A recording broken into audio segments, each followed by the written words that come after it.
आज हम लोग हैं बरवाला के एक गांव है न्याणा, और वहां पर एक परिवार है जो कि उनके बच्चे हैं, 3 लड़कियां एक लड़का है। और बच्चों का पिता की अगर बात करें तो 8-10 साल पहले वो गुजर जाते हैं और माँ उनका पालन पोषण करती हैं। उसी बीच में घर की स्थिति की बात करें तो घर बारिश आने से उनका घर गिर जाता है। और हालात आपको दिखाएंगे अंदर जाके, तस्वीर ये गेट है इनका। और यहीं पर जिस तरह की जो छोटे छोटे बच्चों को पालन पोषण करके, और माँ यहाँ बैठी है, उस माँ से भी बात करेंगे।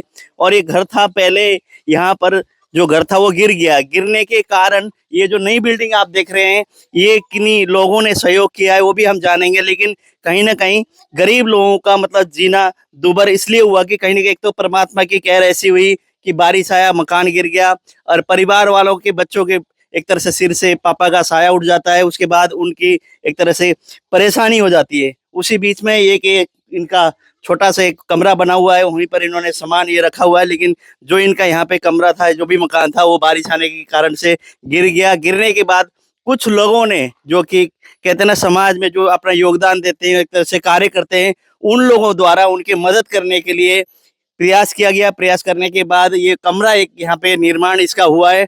अभी हम वो महिला से बात करेंगे कि किन लोगों ने सहयोग किया, अभी फिलहाल स्थिति यहाँ पर क्या है। जैसे कि बच्चों के पिता नहीं है तो किस तरह से गुजर बसर कर रही है, बात करेंगे। हाँ जी, राम राम। राम राम जी। जैसे बच्चों के जो पिता है उनका क्या नाम था? कल्लू। कल्लू। उनको गुजरे कितने साल हो गए? लोग बता रहे थे लगभग 8-10 साल हो गए, ऐसा ही है? हाँ जी, 15 साल है। 15 साल हो गए। अच्छा, तो बच्चे कितने आपके? तीन तीन बच्चे तीन हैं? लड़के एक लड़का। 3 लड़कियां एक लड़का। तो उनका कैसे पालन पोषण कैसे आपने किया? कितने बड़े बड़े हो गए बच्चे? पालन पोषण दिहाड़ी मजदूरी करके करे जी। दिहाड़ी मजदूरी करके। हाँ जी। तो ये मकान जैसे उनके गुजरने के बाद दिहाड़ी मजदूरी करके बच्चों का पालन पोषण आप कर रहे थे, मकान जो आपका था ये कब गिरा? ये 15 दिन पहले पड़े जी, बारिश में शुरू की बारिश आई जी। अच्छा, जो शुरू में बरसात आई उस समय मकान गिर गया। तो नुकसान क्या हुआ उस समय? नुकसान तो नहीं आया जी, बच गए जी। बच गए। तो लोग कहते थे कि बारिश आते थे तो आप लोग तो बरामदे में, जैसे नहीं यहाँ पे तो एक तरह से आंगन में आगे खड़े होते थे कि मकान तो कभी भी गिर सकता है, ऐसा ही था हालात? हाँ जी। अच्छा, गिर गया। हाँ जी। तो अभी जो एक कमरा सा बनाया है जो नया, लोगों ने कितने लोगों ने सहयोग किया, क्या कहेंगे आप? ये गांव राम ने कराया जी, सरपंच आना अच्छा। गांव राम ने कराया। अच्छा, गांव के लोगों ने मदद की है। तो बहुत सारे लोग यहाँ पर अभी आ भी रहे हैं और बहुत सारे लोग बैठे भी हुए हैं, और एक तरह से यहाँ मदद करने के लिए लगातार लोग आ रहे हैं। क्योंकि गरीब परिवार है, छोटे छोटे बच्चे, महिला के लिए उनका पालन पोषण करना और उनका एक तरह से पढ़ाना लिखाना और उनका खिलाने, पढ़ाने लिखाने की दूर की बात, उनका पालन पोषण ही बहुत बड़ा हो जाता है। और एक महिला कहाँ से करे, दिहाड़ी करे, मजदूरी करे, या बच्चों की देख रेख करे, उस तरह की पीड़ा है, समस्या है। और ये एक तरह से कमरा ये बना हुआ है। और जो गाँव के लोग हैं उनसे हम बात करें, लड़की है इनकी, मेरे ख्याल से आप इनकी बेटी हो ना? जी। अच्छा, कौन से छोटी हो? जी, सबसे छोटी। पढ़ रहे हो नहीं पढ़ रहे? अभी तो छोड़ दिया, +2 कर। +2 करके छोड़ दिया।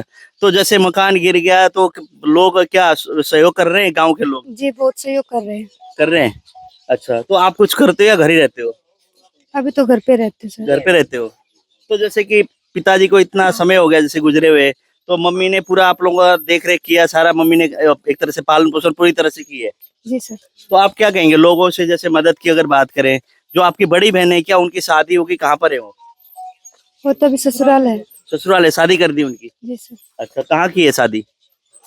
एक तो ज्ञानपुर की रही है अच्छा, और एक जाखुद से। जाखुड़ थे। तो अभी आपका भाई और आप दोनों बच्चे मम्मी के साथ हो? जी सर। अच्छा, तो अभी कोई समस्या जैसे मकान की, तो चलो लोग सहयोग कर रहे हैं ये, उसके बाद मतलब मम्मी क्या दिहाड़ी मजदूरी करते हैं? जी सर, हम खुद भी करते हैं सर। अच्छा, आप भी करते हो? मनरेगा में ऐसे काम करते हैं, या और कोई ऐसे गांव में काम होता है ना, धान वगैरह और कपास कपूस का ऐसे करते हैं हम साथ में। जी। तो मैडम ये बताओ, सरकार की तरफ से कोई आपको मदद नहीं मिली? जैसे परिवार आवास योजना है, बहुत सारी योजनाएं चल रही हैं, गरीब लोगों के लिए मकान दे रहे हैं। कुछ नहीं मिला जी, लोन पास हो 6-7 साल हो गए जी। अच्छा। वो पीछे को नहीं आए जी, पीछे मिल जाते कदे का बना लेंगे आप मकान। अच्छा, और पास तो हो गया, पैसे तो नहीं आए जी, भले आएंगे, बजट नहीं बने, नहीं होया है। मतलब कि एक तरह से पास हो गया, उसके बाद बजट नहीं आए, पैसे नहीं आए। पैसे नहीं आए जी। जैसे प्रधानमंत्री आवास योजना है, वहीं पे सरकार गरीब लोगों की मदद करने की बात करती है, वहीं पे ऐसे लोग भी हैं जिनका लोन पास हो गया लेकिन उनको पैसे नहीं मिले, और जो कुछ लोग ऐसे हैं जिनको जरूरत नहीं है, उनके लोन भी पास हो गए, पैसे भी मिल गए, और जो जरूरतमंद लोग हैं वो वंचित है अभी भी। जैसे आप देख रहे हैं तस्वीर, जो देख के आपको हालात आपको दिख रहे होंगे कि कहीं ना कहीं सरकार एक तरह से अच्छी योजना लेके आ रही है आम लोगों के लिए, गरीब आदमियों के लिए, लेकिन जो एक तरह से जिनको हकदार हैं, जो लोग कि इस एक तरह से सरकारी योजना को लाभ लेने वाले, उन तक मदद पूरी तरह से नहीं पहुंच रही है। कहीं ना कहीं सरकार की योजना या कार्य करने वाले लोग या इम्प्लीमेंट करने में कहीं ना कहीं खामियां हैं, इसी कारण से ये लोग वंचित है। तो सरकार से क्या अपील करेंगे आप? सरकार जी वो करना चाहिए जी, हमारे बारे में सोचना चाहिए भी क्या हालात हो रहे हमारे, और पास हो सबके पीछे आ जी जी, हमारे पीछे भी आने चाहिए खत्म जी। ये पास होगा फायदा के जी, पास तो कर दिए, पैसे गेड़े नहीं रहे। जो पैसे पास होने के बाद एक तरह से पैसे नहीं मिल रहे। अभी आप लोग यही रहते हो? यही रहते हैं जी। तो इनका कैसे किस तरह से गुजर बसर करते ये हैं? ऐसे बता रही जी, बेचारा का सांप निकला तो बेचारा का कोई मारनी या नहीं करनी या नहीं दब के होते तो बेचारे चौका बाज के निकले है ये जी। या कोई बेचारी से बुढ़ी वाला में गिड़ रखा सामान भी जी, इसमें बुढ़ी के थी यो आप तक गिड़े आप तक रहा है नीने ने रोज के सारे आनिए जानिए नुका कदे दबेंगे, ये कदे दबो दबेंगे, इनका बहुत जी साबत पकड़ इनका अंतर टेंशन करया करता जी बहुत। और जी जैसे पता लगा कि बारिश आ गई और पहली बारिश में गिर गए तो आप लोगों को कितनी दिक्कत हुई? रात ने भी जिनू करया कर दे, कल्लू के बालक दबेंगे, एक कल्लू के बालक दबेंगे, यही टेंशन सारे करया करते जी पकड़ के बेचारे। कोई किसी का वो कौन बेचारी के किसी का ठाव गरीब मान लुगाई बेचारी आपके बच्चा ने करके खा रही है, चौड़ा चुन्नी बेचारी एक एक दो सूट दे दे जी, लड़की टोरी जी शर्म से थी इसने बेचारी ने के करे जी शर्म से थी बेचारी। और लड़की जवान हो जे तो बेचारी और के करे जी। फिर एक और, हाँ जी क्या कह रहे थे? क्या जी? मतलब किस तरह की वो तकलीफ थी, देख रहे थे आपके सामने थे सारे हालात? हाँ हाँ जी, और देखा तो साहिल बेचारी का घर पड़ गया, बच गए बालक है। जब मकान था तो कैसा था उस समय की हालात कैसे थे मकान के? जी पढ़ नहीं हो रहा था जमाई बेचारी का। अच्छा। और तो मकान इस तरह का था और इनका आदमी नहीं, आदमी गुजर गया, तो महिला के लिए तो समस्या है, लुगाई के लिए तो। हाँ समस्या तो सही बेचारी की इसका। और को दिहाड़ी पा जाते बेचारी कर लेने करा बैठी रहे, किसका सहारा है इसमें? तो सरकार की तरफ से मदद क्यों नहीं मिल रही है, क्या मानते हैं आप? अभी पास तो यार है, पीछे तो नहीं आई। और पीछे तो कोई आई जी, पास तो कहा ये बर हो गया, देर से कदे का जेर है, बच गए तो बेचारे, नहीं तो तब जेर थे तीनों माँ बाप बेटे। जी।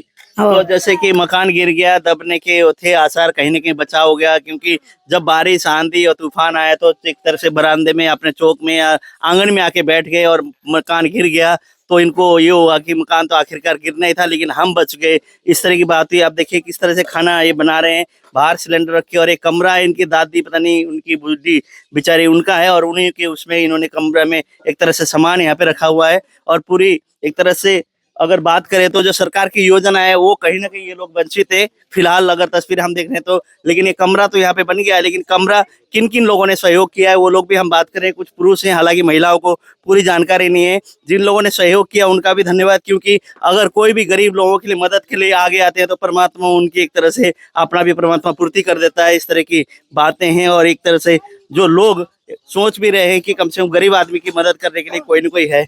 आप बताइए, इस तरह के हालात आप देखते हो, कितना पीड़ा होता है, दुख कितना होता है मन में? दुख बतेरा होता है जी, क्या करा, फिर मजबूरी थी यार, कर नहीं पाए हम भी, क्यों हम भी गरीब है, ये भी गरीब थे जी, कोई भी जी सारा लाग कर तो लगाया।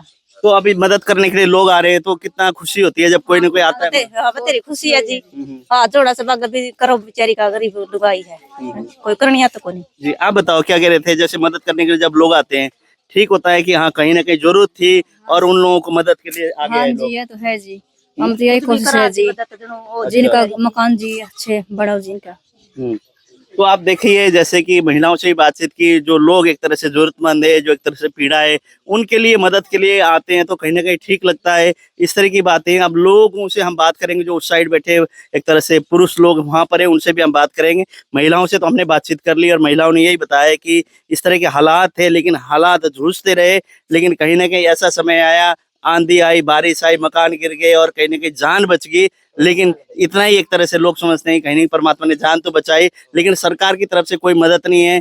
प्रधानमंत्री आवास योजना बताए या कोई भी योजना है, उनसे वंचित है और उस योजना का एक तरह से लाभ उठाने वाले लोगों को उनको मदद नहीं मिलती, और जो लोग जिनकी जरूरत नहीं होती उनको लाभ एक तरह से योजनाओं का उनको एक तरह से योजना मिल जाती है। इस तरह की बातें हम कुछ लोगों से और बात करेंगे जो यहाँ पर हैं। अभी जैसे कि मकान गिर गया, उसमें मदद के लिए कौन कौन लोग आगे आ रहे हैं, किन किन लोगों ने सहयोग किया है? अभी तो गाँव वाले ने करे था जी, याद न करे था। और अरे वो के नाम जी, हरीश वर्मा जी। हैं? हरीश वर्मा। हरीश वर्मा। और कितने? क्या 51,000 हरीश वर्मा ने आपको किए कि मैं दे दूंगा। हाँ जी। अच्छा, वो आज आ रहे हैं, सुनने में आया था, आज यहाँ पे आ रहे हैं क्या? अरे जी शाम में शाम को आ रहे हैं? अभी आएंगे। अभी आएंगे। हरीश वर्मा है जो कि समाज सेवी है और इंडियन नेशनल लोक दल के एक तरह से नेता भी है। उन्होंने भी 51,000 की राशि इनको एक तरह से सहयोग राशि दी है और घोषणा की है, और आज यहाँ पे मकान बन रहा है और कुछ कारें यहाँ पे निरीक्षण करने के लिए वो भी पहुंच रहे हैं। तो उनसे भी हम बात करेंगे, जानेंगे जरूरतमंद लोगों की जब मदद करते हैं तो कितना उनको आनंद आता है, और एक तरह से जो सहयोग करते हैं तो उसका फल तो परमात्मा देता है, और कहीं ना कहीं इनके दिलों में से भी आशीर्वाद निकलते हैं, कहीं ना कहीं हमें किसी ने मदद किया, इस तरह की बातें। एक हमारे साथ व्यक्ति हैं, सज्जन हैं यहीं के, इनसे बात करते हैं भाई साहब से। भाई साहब, आप ये बताइए कि कह रहे हैं कि हरीश वर्मा हैं जो कि उन्होंने भी सहयोग किया, क्या कहेंगे? इस तरह की जो पीड़ा होती है, समस्या होती है, कहीं ना कहीं अच्छे लोग निकल के आते हैं। सबसे पहले तो मैं RSN न्यूज और उसके दर्शकों का धन्यवाद करूंगा कि एक जरूरतमंद व्यक्ति की आमजन की आवाज बनकर आज हमारे बीच में पहुंचे हैं। सबसे पहले मैं RSN न्यूज का धन्यवाद करता हूं, और मैं यहाँ सभी साथियों के बता देना चाहता हूं कि एक गरीब और जरूरतमंद बिल्कुल योग्य आदमी है। इसकी सरकार ने मदद करनी चाहिए थी, लेकिन नकारा सरकार गरीबों की आवाज ना बन करके धन्ना सेठों की आवाज बनी हुई है। ये देखोगे आप कैमरा घुमा के चारों तरफ, काम करने योग्य आदमी है। ये नहीं, हमारे गांव में 2-4 और भी ऐसे मकान है जो बनाने योग्य है, करने योग्य है, लेकिन सरकार कर नहीं रही। इसमें हमारे कुछ समाज व हमारे गांव के लोगों ने इसका गरीब महिला का मकान बनवाने के लिए बहुत अच्छा कदम उठाया है। आप बताओ जी, जो मदद चाहिए, इनको मदद करने के लिए लोग आगे आ रहे हैं, कैसा खुशी हो रही है? सही है जी, खुशी तो होएगी, जो गरीब आदमी का मकान बन जाओ तो अच्छा ही काम है जी। और तो आप लोग देखते थे तो जो एक तरह से टूटा फूटा मकान में रहते थे, तो आप लोगों को क्या होता था? आप बारिश जब आ जाए तो ऐसा लगता था गिर जाएंगे, और बच्चे गिर जाएंगे और मर जाएंगे, मर भी जावर जो टूटे खड़ी हाँ जी, अंदर होंगे तो जी हो जाता। गरीब मानस बेचारे, मानस सह को नहीं बेचारे गए, और पढ़िया करते बेचारे, बाहर पढ़िया करते बेचारे। और हाँ जी, हाँ जी, ठीक है जी, गरीब आदमी है जी, 17 काम बन गया इनका जी। और हाँ, मदद हो रही है, ठीक है। सही है। तो लोग ये कि कहीं ना कहीं मदद करनी चाहिए और मदद कर रहे हैं, तो लोग ये कह रहे हैं कि ठीक है, कार्य हुआ है। आम लोग जो एक तरह से जरूरतमंद लोगों की सेवा करते हैं, तो कहीं ना कहीं गांव के लोग भी खुश होते हैं कि हाँ, हमारे लिए कोई ना कोई आगे बढ़कर आया है। मास्टर जी, जैसे मदद करने के लिए सभी लोग बढ़ चढ़ कर आ रहे हैं, तो गांव में इस तरह के तकलीफ हो तो क्या मानते हैं आप, लोगों को आगे बढ़ चढ़ कर आना चाहिए? जैसे प्रतिनिधियों को भी, गांव के लोग की जिम्मेदारी बनती है, क्यों, अपनी पड़ोसी है, गांव वाला है, इसलिए जो प्रतिनिधि करते हैं उन लोगों को भी आना चाहिए आगे। देखिए, सबसे पहले तो आपका जो चैनल मेरे गांव न्याणा में आज आया है, मैं आपका स्वागत करता हूं। और निश्चित रूप से आपने सही बात कही, अगर समाज के अंदर इस प्रकार की कोई घटना घटित होती है तो समाज के प्रबुद्ध लोगों को आगे आना चाहिए। और मेरा न्याणा गांव तो निश्चित रूप से इस चीज के लिए एडवांस भी रहता है। छोटा सा एक ग्रुप हमारा गाँव का, उसमें हमारे मेंबर पंचायत सिन्हा ने उसको कॉल की वहाँ पर, और लगभग 58,000 के करीब वहाँ इकट्ठा पैसा भी हुआ है। आप बताइए, आप भी पूरी तरह से मदद में लगे हुए हैं, क्या मानते हैं जो आम लोग, जैसे आपने पहल की, सभी लोग आ गए और लग तरह से एक कमरा भी बन गया? हाँ जी, सबने जी पहल करनी चाहिए जी। गांव राम ने भी बहुत सहयोग किया रहा है, और जो ग्राम सेवक ने भी 41,000 का सहयोग किया है जी। और ईश्वर में भी जी 51,000 रुपये बोल के गए थे, आज आ रहे हैं जी वो देने के लिए। अच्छा, हाँ। फिलहाल उसी घर जो गिर गया था उसकी मदद के लिए लगातार लोग प्रयास कर रहे हैं। उसी बीच में समाज से भी वर्मा साहब यहाँ पहुंचे हैं, हरीश वर्मा जी, वो भी मदद के लिए यहाँ पर आए हैं। अभी परिवार वालों से मुलाकात करेंगे और से जानेंगे, और हालांकि पहले आकर मुलाकात करके गए थे, और आज एक बार फिर से जो निर्माण हुआ था मकान, जो एक तरह से कमरा बन गया है, उसके निरीक्षण के लिए यहाँ पहुंचे हैं और देखेंगे और परिवार वालों से मिलेंगे। हम बात भी करेंगे, गरीब लोगों की जो मदद करते हैं तो किस तरह का एक तरह से आनंद आता है, और लगातार गरीबों के बीच में, लोगों के बीच में जाकर लोगों की मदद करना एक अहम एक तरह से मुहिम होती है, एक तरह से अपनी योगदान होता है उसी के। उसमें आज भी इस कमरा बन गया है और यहाँ पर परिवार वालों से मिलने के लिए पहुंचे, तो हम बात करेंगे हरीश वर्मा जी से। परिवार वालों से हमने बातचीत की, अब जिस तरह के इनके एक तरह से आश्वासन था उसी हिसाब से ये पहुंचकर लगातार लोगों की मदद करने में जुटे हुए। अभी बात करते हैं हरीश वर्मा जी से। पर साथ ही समाज सेवी हरीश वर्मा जी है, और लगातार इस तरह की जो पीड़ा होती है, लोगों को जो तकलीफ होती है, उसमें मदद करने के लिए आगे बढ़ के आते हैं। तो आज न्याणा गांव में पहुंचे हैं, बस्ती में 15-17 दिन पहले मकान गिर जाता है, पता लगता है यहाँ पहुंचते हैं और एक तरह से यहाँ सहयोग करने का आश्वासन देके जाते हैं, और उनको सहयोग के लिए राशि भी मुहैया कराते हैं और काम शुरू हो जाता है। फिलहाल यहाँ पहुंचे, बात करेंगे। हरीश जी, जरूरतमंद लोगों की जब सेवा करते हैं दिल में कितना आनंद आता है। देखो ये तो आत्म आत्म के अंदर जो खुशी में महसूस होती है उसका शब्दों में वर्णन हम नहीं कर सकते। हमारा एक फर्ज बनता है एक सामाजिक व्यक्ति होने के नाते हम मिलजुल के सबका सहयोग करें। देखो हर चीज किसी के पास पर्याप्त नहीं होती, किसी के पास दिमाग होता है, किसी के पास जगह नहीं होती, जगह होती है किसी के पास सोर्स नहीं होता। तो मिलजुल के अगर चले तो हमारा समाज आगे बढ़ता है। समाज को ऊंचा उठाने के लिए सारी बिरादरी अगर मिलजुल के चले तो एक दूसरे का सहयोग करे तो राम राज्य स्थापित कर सकते हैं हम लोग। जी, सरकार की तरफ से भी योजनाएं बहुत सारी होती है गरीब लोगों के लिए, इस तरह की मदद करने के लिए प्रधानमंत्री आवास योजना है, बहुत सारी योजनाएं, लेकिन वो जो व्यक्ति जरूरतमंद है जिनको चाहिए उन तक ये योजना नहीं पहुंचती। क्या मानते हैं आप? देखो सरकारी योजनाएं तो सिर्फ नाम की योजनाएं होती हैं। सरकारी योजनाएं अगर वर्क करती तो आज हमारे हरियाणा की ये हालत नहीं होती। योजनाएं सिर्फ कागजों के अंदर हैं। एक आयोजन किया जाता है, बड़े बड़े जुमले लगाए जाते हैं, सम्मेलन किए जाते हैं, हमने ये कर दिया, हमने वो कर दिया। आप अगर ग्राउंड लेवल पे आके उस चीज को देखोगे वो आप सबको जीरो मिलेगी उन चीजों के अंदर। ग्राउंड लेवल बिल्कुल जीरो है। आज के टाइम में हर वर्ग परेशान है। आप जितनी भी योजना मान लो, चाहे प्रधानमंत्री आवास योजना मान लो, बेरोजगारी की योजना मान लो, चाहे स्टार्टअप योजना मान लो, सिर्फ नाम की योजना है, उनका कोई वैल्यू नहीं है जी। तो जैसे कि चुनावी समय, आने वाले समय में चुनाव भी है, चुनाव के समय हर नेता पहुंचते हैं दरवाजे पे, बोला जी गरीब लोगों की मदद करेंगे, आपका राशन कार्ड बना देंगे, आपको सरकार की तरफ से मदद दिलाएंगे, लेकिन आश्वासन दे के चले जाते हैं। उसके बाद जब लौटते हैं 5 साल फिर, तो मतलब ये स्थिति सुधरे उसके लिए किस तरह की योजना होनी चाहिए और आम लोगों को किस तरह का निर्णय लेना चाहिए? योजना तो सबसे पहले ये होनी चाहिए कि हर चीज को सेंट्रलाइज किया जाना चाहिए। सेंट्रलाइज कहने का मतलब ये है कि एक आदमी कितने पैसे कमाता है, उसका इनकम ऑफ सोर्स क्या है, वो कैसे कमाता है और वो कैसे रहता है, वो चीजें जब तक आप सिस्टम के ऊपर नहीं उतारोगे तब तक आप इस चीज को सेंट्रलाइज नहीं कर पाओगे। आज के टाइम में 75% आबादी हमारी कृषिवादी है, कृषि लोक प्रधान देश है, लेकिन कृषि करने वालों का सोर्स क्या है इनकम का? ये खेती है। खेती से जो अनाज पैदा होगा वो बेच के अपना गुजारा करते हैं। भगवान ना करे, खुदा ना खास्ता कोई अकाल पड़ जाए, कोई बाढ़ वाली स्थिति आ जाए तो बंदे क्या खाएंगे? कोई सोर्स नहीं है। इनकम और सोर्स बढ़ाने के लिए सरकार ने किया क्या है? पिछले 9 साल में ना तो यहाँ हरियाणा के अंदर कोई भी मैन्युफैक्चरिंग प्लांट लगा है। जितनी भी सरकारी कंपनी है बेचने का काम किया गया है, उनको सब उद्योग थे सबका निजीकरण किया गया है। किसी भी सिस्टम के अंदर कोई भी सिस्टम पॉजिटिव नहीं है सरकार की तरफ से।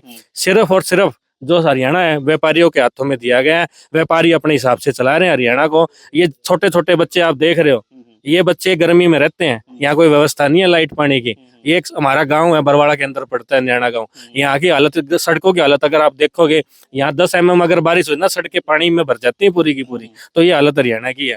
9 साल में बिठा दिया हरियाणा का पूरा। तो इन दिनों गांव गांव जा रहे हैं, गली गली जा रहे हैं, गरीब लोगों से आपकी मुलाकात हो रही है, तो पीड़ा जो उनका आ रहा है, दर्द जो दिल में आपके भी एक तरह से होगी, तो आप क्या सोचते हैं कि किस तरह के इन लोगों की मदद के लिए किस तरह से आगे बढ़ चढ़ के आम जन को, आप स्वयं तो आ ही रहे हैं, आम जन को किस तरह से आगे बढ़ के आना चाहिए? देखो ये कोई भी गरीब नहीं है, हम इनके साथ कंधे से कंधा मिला के खड़े हैं। ये हमारे जैसे हमें वैसे ही है, हमारे लिए पूरा परिवार है हमारा। हम इनका पूरा दिल से, तन मन धन से पूरा साथ देंगे जब तक हमारे अंदर साहस है। और जिस दिन सरकार में हम आगे ना, तो यहाँ पे बिल्डिंगें दिखेंगी आपको बड़ी बड़ी बनी हुई। यहाँ पे कोई भी आपको ये नहीं दिखेगा, और हर व्यक्ति के पास एक रोजगार मिलेगा, एक आत्मनिर्भर मिलेंगे आपको हर तरीके से। और सरकार की तो बात छोड़ ही दो। अब बजट आया परसों, बजट में क्या दिया गया? कुछ नहीं दिया बजट में। सिर्फ और सिर्फ व्यापारियों को दिया गया है। 2% लोग जो देश को चलाते हैं उनके हिसाब से बजट निकाला गया है। 65% आबादी है कृषिवादियों की, 3% बजट दिया गया है उनको। कृषि क्षेत्र की 65% आबादी है हमारी हरियाणा के अंदर, 3% बजट दिया गया है उनको। और युवाओं का, रोजगारों का तो कोई नाम ही नहीं है उस बजट के अंदर। तो आप साफ देखते हैं सरकार सिर्फ और सिर्फ नाश करने की है, और इसके अंदर और कुछ भी नहीं है। जैसे इस परिवार के लिए आप मदद के लिए आए, आपको जानकारी कैसे मिली कि हाँ एक परिवार है जिनका मकान गिर गया और तकलीफ में, और एक तरह से सिर पर बच्चों के ऊपर पिता भी नहीं है, 10-15 साल से महिला विडो है, ये आपको जानकारी कहाँ से मिली? मैं बहन जी का सम्मान करता हूँ। पूरा परिवार, इनेलो परिवार इनके साथ हमेशा खड़ा रहेगा। और समाज के अंदर जो भी हमारी तरफ से, जो हमारा, जो कहते हैं कि हमारे हाथ में जो होगा वो हम करेंगे। लेकिन मैसेज मिल जाता है, जैसे हमारे ताऊ जी बैठे हैं, भाई बैठे हैं, हम गांव में जनसंपर्क अभियान चला रखा है, तो उन्होंने मेरे को मैसेज दिया, अपनी एक मातृ शक्ति है उनके साथ ऐसे ऐसी दुर्भाग्यपूर्ण एक चीज हो चुकी है, तो हम लोगों को आगे आना चाहिए। तो जैसे ही मेरे को मैसेज मिला मैं तुरंत पहुंचा, और खस्ता हालत देखी मैंने यहाँ पे, तो बहुत ही मन के अंदर एक तरह का ये होते हैं कि सरकार में सारी चीज होते हुए भी आज हमारी माताएं बहनें इतनी परेशान है, तो किस नाम की सरकार है? सरकार नहीं है तो एक व्यापार चल रहा है। तो इनेलो परिवार आगे आया इस मदद के लिए सारा। तो आगे भविष्य में भी आप इस तरह की जो कि मददगार लोग हैं जिनको जरूरतमंद की चीजें चाहिए या जो कि अपने आर्थिक स्थिति जो लोगों की कमजोर है उनके लिए बढ़ चढ़ कर आप काम करते रहेंगे। बिल्कुल करते रहेंगे, करते थे, करते हैं, करते रहेंगे। समाज को आगे बढ़ाने का कार्य पहले भी किया था। ये नहीं है कि बरवाड़ा हल्के में करते हैं हम लोग, जहाँ पे भी हमारे को कोई भी सूचना मिलती है हम मदद करते हैं और मदद करते रहेंगे जब तक ऊपर वाला हमको आदेश देता रहेगा। चलो बहुत बहुत धन्यवाद हरीश वर्मा जी, लगातार यहाँ पर पहुंचे और यहाँ पे ये तस्वीर आप देख रहे हैं, गांव के तमाम लोग यहाँ पर है क्योंकि एक व्यक्ति है जो मदद के लिए आए हैं, तो कहीं ना कहीं उनको एक तरह से यहाँ पे स्वागत भी इन्होंने किया और यहाँ जो परिवार वाले हैं जो कि जो पीड़ा में थे उन लोगों के लिए इन लोगों ने मदद भी किया और भविष्य में भी आश्वासन ये दिया है कि भविष्य में भी जरूरत पड़ेगी तो निरंतर हम लोग इनके साथ खड़े हैं।